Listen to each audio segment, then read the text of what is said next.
Bonjour tout le monde, dans cette vidéo nous allons parler d'un problème d'algèbre récent, puisqu'il s'agit d'un problème de l'Olympiade du Benelux 2022.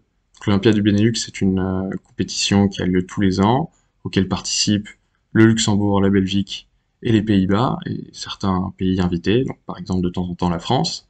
Et l'épreuve est constituée de 4 problèmes, un de chaque thème, et nous allons donc regarder le problème d'algèbre de l'édition 2022 qui a eu lieu en mai dernier. Donc l'énoncé est le suivant, on prend n un entier naturel, on se donne des n plus un nombre réel, et on veut montrer qu'il existe un indice k, tel que la fonction polynomiale dont les coefficients sont a0, a1, a2 jusqu'à an, est inférieur ou égal à la somme des k premiers coefficients, et ce sur l'intervalle 0. Alors je vous laisse réfléchir, vous donner du temps pour réfléchir au problème. Donc, une indication, en l'absence d'idée, serait de tester, de chercher à montrer l'énoncé pour n égale 1 et n égale 2, pour comprendre les premières idées sous-jacentes. Alors, je vais maintenant passer à la résolution du problème. Donc, il y a pas mal de façons d'aborder le problème. On peut se dire qu'en fait, ça va être un problème de polynôme, puisqu'on a le membre de gauche est un polynôme. On peut se dire que c'est un problème d'inégalité, puisqu'on veut montrer une inégalité entre les réels. Et donc, comme on ne sait pas forcément vers quoi on doit se tourner, ça peut être bien de chercher à montrer le problème pour des petites valeurs. Donc, je remets l'énoncé ici. Alors, donc, on commence par n égale 0. Bon, pour n égale 0, en fait, il n'y a rien à montrer, puisque le membre de gauche, c'est un polynôme constant qui vaut à 0, et le membre de droite, on peut que mettre à 0. Donc, en fait, le cas n égale 0 n'est pas intéressant. Alors maintenant, le cas n égale 1, donc ici, il y a une petite distinction à faire. Donc si A1 est négatif, alors A0 plus A1 fois x, cette quantité-là est négative, donc c'est plus petit que juste A0.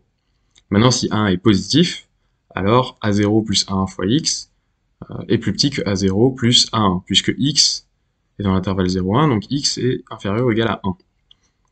Donc ça permet de montrer le cas n égale 1. Donc, on voit que dans ce cas-là, on a utilisé complètement l'hypothèse que x est dans l'intervalle 0,1. Dans le premier cas, on a utilisé que x était positif. Dans le deuxième cas, on a vu que x était inférieur ou égal à 1. Et en plus, ces inégalités, on les a utilisées, enfin, cette hypothèse, on les a utilisées pour établir des inégalités. Donc c'est des idées qu'on peut retenir pour la suite. Alors, le cas n égale 2, on pourrait tenter, en fait, puisque le membre de gauche est maintenant un polynôme d'ordre 2, et on a des objets pour un polynôme d'ordre 2, on peut calculer un discriminant, dresser un tableau de variation. Donc c'est très tentant de faire ce genre de choses. Malheureusement, toutes ces idées sont des idées qui ne vont pas pouvoir s'étendre au cas plus grand. Donc quand on teste des petits cas, il faut toujours essayer de développer des idées qui vont pouvoir s'étendre à des plus grandes valeurs de n. Donc ici, il faut surtout pas forcément partir dans des calculs de discriminants. On va plutôt regarder l'inégalité à montrer. Donc, on remarque en fait, on va montrer qu'un polynôme d'ordre 2 est plus petit que A0 plus quelque chose d'autre. Donc en fait, les A0 s'annulent déjà. Donc, on doit se concentrer plutôt sur la quantité A1x plus A2x au carré qui se factorise. Et maintenant, on se retrouve avec un polynôme de degré 1. Alors maintenant, on va faire une disjonction de cas. Donc si ce polynôme de degré 1 est négatif pour tout x dans l'intervalle 0,1, alors le polynôme de degré 2, c'est A0 plus une quantité qui est toujours négative, puisque x est positif, A1 plus A2x est négatif, donc le tout est négatif. Donc A0 plus cette quantité est plus petit que A0. Si maintenant cette quantité est positive, on a vu dans le cas n égale 1 que A1 plus A2 fois x est plus petit que A1 ou plus petit que A1 plus A2, en appliquant notre cas n égale 1 au réel A1 et A2. Alors on va supposer que A1 et A1 plus A2, enfin l'un ou l'autre, est positif, sinon on retombe dans le cas précédent. Donc, si on est dans le premier cas, et que notre polynôme de degré 1 est majoré par A1, et que A1 est positif, dans ce cas-là, A0, notre membre de gauche, est plus petit que A0 plus x fois juste A1, en utilisant cette inégalité, et x fois A1, c'est plus petit que A1, donc on est majoré par A0 plus A1. L'autre cas se traite exactement de la même façon, en remplaçant notre polynôme de degré 1 par A1 plus A2, et donc le tout est majoré par A0 plus A1 plus A2. On a traité tous les cas, dans tous les cas on a réussi à trouver un indice K vérifiant l'inégalité, donc on a traité notre K n égale 2. Et on voit que dans ce K n égale 2, on a dû utiliser ce qu'on avait fait pour le K n égale 1, ce qui nous pousse naturellement à attaquer le problème par une récurrence. Donc c'est ce qu'on fait. On énonce la propriété de récurrence. Donc on veut montrer que pour tout réel à 0 à n, il existe un indice K tel que pour tout x dans l'intervalle 0,1, on a l'inégalité ci-dessous. Alors c'est très important de préciser dans l'hypothèse de récurrence qu'on va le montrer pour tout à 0 à n, puisque vous avez vu que l'hypothèse de récurrence, on va l'appliquer non pas au n-1 premier réel, mais au n-1 dernier. Donc les réels AI, ils vont être fixés dans l'hérédité, mais pas avant la récurrence. Donc ça, c'est une question de rigueur.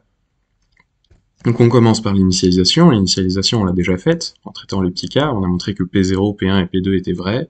On aurait pu se contenter de montrer P0, ça aurait parfaitement suffi pour l'initialisation. Alors maintenant, pour l'hérédité, on suppose que la propriété Pn est vraie pour un certain n fixé, et on se donne n plus 2 réel. On veut montrer que Pn plus 1 est vrai. Alors pour ça, on applique l'hypothèse de récurrence, comme on a fait dans le cas n égale 2. On applique l'hypothèse de récurrence au n dernier réel. Donc il existe un indice K, tel que A1 plus A2 plus fois x plus, etc., plus AN plus 1 fois x puissance n, est plus petit que la somme des K premiers coefficients. On garde cette inégalité en tête. Donc on a trouvé, on a exhibé notre indice K. Maintenant, on fait la même disjonction de K qu'avant, c'est-à-dire que si notre membre de droite est négatif, on peut se contenter de majorer notre polynôme par donc A0 plus une quantité négative, c'est-à-dire c'est toujours plus petit que A0. Maintenant, si notre quantité est positive, on applique notre factorisation. Cette quantité-là va être inférieure ou égale à la somme des premiers coefficients. Comme x est plus petit que 1, x fois la somme des premiers coefficients sera plus petite que la somme des premiers coefficients. Et donc on aura majoré notre polynôme par la somme des K premiers coefficients, ce qui achève notre récurrence. Voilà. Alors il y a pas mal de façons différentes d'aborder ce problème, il existe d'autres solutions, il existe même d'autres façons de faire la récurrence. Donc j'espère que c'était clair, et si vous avez trouvé une autre solution, n'hésitez pas à la signaler en commentaire. À bientôt.